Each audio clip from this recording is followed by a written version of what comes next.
चुप। अच्छा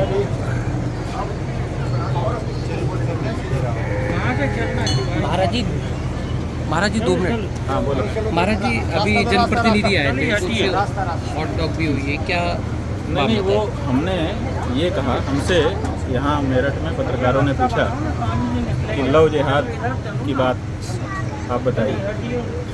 हमने कहा भाई, उम्र समय का तकाजा होता है, साथ में रहने के लिए कानून बन गया है कि लड़के लड़कियां साथ रहेंगे, साथ पढ़ेंगे, भेदभाव नहीं किया जाएगा।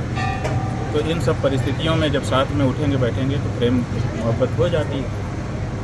एक तरफ तो ये समस्या है, दूसरी तरफ कहते हैं लव जिहाद हो रहा है। तो लव जिहाद को रोकने के लिए हमने उपाय कहाँ किए हैं? उपाय जब तक नहीं करेंगे तब तक उसका परिणाम नहीं आएगा। पुराने ज़माने में लोग भेदभाव करते थे कि भाई हम अमुक हैं, ये लोग अमुक हैं, अपना इनका रिश्ता नहीं होता है। तो बच्चे को ये पता रहता था, इसलिए बच्चा फिर अपने घेरे को तोड़ करके बाहर नहीं जाता था। ये बात हमने बताई। फिर उसी में कुछ संभवतः प्रश्न आया राजनीतिक, तो हमने कहा राजनेता जो है वो दोनों करते हैं। एक तरफ अपनी लड़कियों का ब्याह मुसलमानों से कर रहे हैं और लव जिहाद का ढोल भी पीट रहे हैं। और फिर हमारे मुंह से निकल गया कि रामलाल नाम के संघ के कार्यकर्ता हैं, उनकी बेटी के विवाह में स्वयं प्रधानमंत्री जी गए थे और उन्होंने आशीर्वाद दिया था। तो जब प्रधानमंत्री स्वयं इस तरह के विवाह को आशीर्वाद देंगे जिसमें एक हिंदू लड़की हो और मुस्लिम लड़का हो, तो लोग तो इसी को आदर्श समझेंगे ना। तो दोनों कैसे हो सकता है? एक तरफ आप लव जिहाद के बारे में लोगों को सचेत भी कर रहे हैं और दूसरी तरफ आशीर्वाद भी दे रहे हैं। तो कोई व्यक्ति संघ के रहे होंगे, वो खड़े हुए, उन्होंने कहा नहीं आप गलत बोल रहे हैं, वो बेटी नहीं, रामलाल जी की बेटी के विवाह की बात नहीं है। तो हमने कहा कौन है? बोले उनकी भतीजी है। रामलाल जी तो संघ के प्रचारक हैं, वो अविवाहित रहते हैं और उनकी बेटी कैसे हो सकती है? तो हमारा कहना था कि भाई भतीजी भी तो बेटी ही होती है। हमने बेटी शब्द कहा तो भतीजी भी बेटी होती है, एक बात। दूसरे जो रामलाल के भाई हैं उनको कोई नहीं जानता, और रामलाल के भाई के कारण प्रधानमंत्री जी गए हों ये भी हम लोग नहीं मानते हैं। आम धारणा यही है कि रामलाल जी संघ के पदाधिकारी थे, इसलिए उनसे संबंधों के कारण प्रधानमंत्री जी उनके घर गए, ठीक है ना, आशीर्वाद देने के लिए। तो रामलाल जी का इसमें रोल था। ये बात हमने कही तो वो हमारे पास जैसे ही पत्रकार लोग खाली हुए आ गए और हमको उंगली दिखा दिखा करके तर्जना करने लगे, गलत बोलते हो, गलत बोलते हो। हमने कहा भी इसमें गलत क्या है? तो फिर वो कई बातें कहने लगे। तो हमने कहा कि भाई आप लोगों की यही समस्या है कि आप लोग एक तरफ समर्थन भी करते हैं, एक तरफ विरोध भी करते हैं।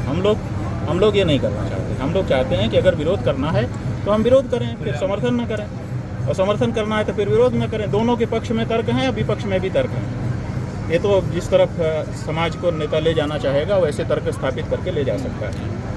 तो ये बात हुई। जैसे ही अब उनको हमने कहा भाई हमको गलत कहने की, वो कहने लगे नहीं तो गलत कह रहे हो आप, गलत नहीं करना चाहिए। हमने कहा भाई हमने गलत क्या कहा? भतीजी भी बेटी होती ही है, आप ही कह रहे हैं। तो यहाँ पर जितने लोग खड़े हैं उनसे पूछ लीजिए भतीजी बेटी होती है कि नहीं, तो सबने कहा बेटी होती है।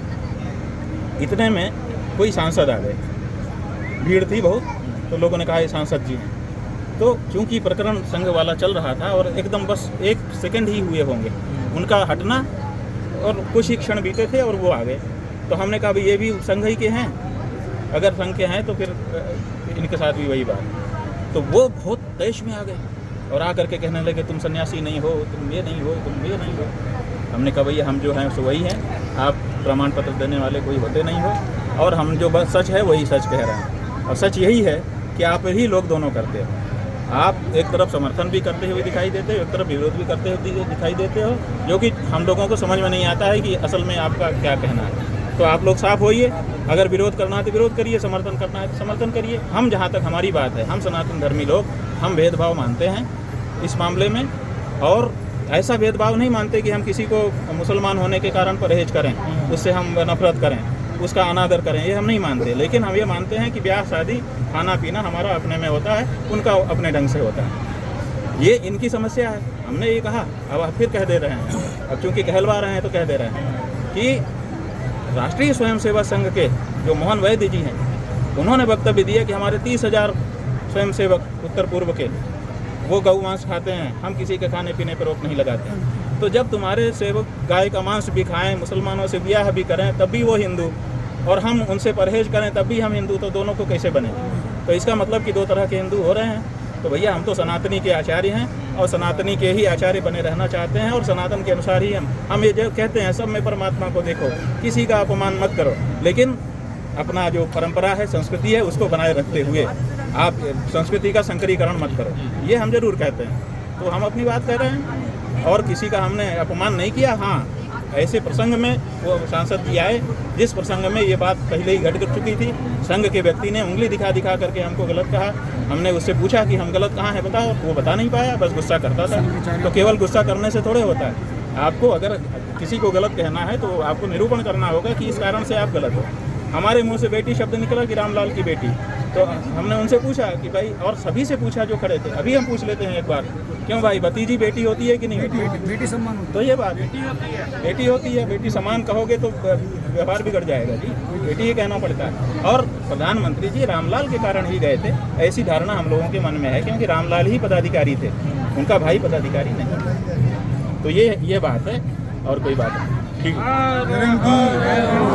अमर उजाला अब आपके टीवी पर भी। अपने स्मार्ट टीवी पर YouTube पर सर्च करें अमर उजाला, चैनल सब्सक्राइब करें और देखें ताजा खबरें, वो भी HD क्वालिटी में। और हाँ, बेल आइकन दबाना ना भूलें ताकि हर खबर हो आपके घर। अमर उजाला, निष्पक्ष, निर्भीक, निरंतर।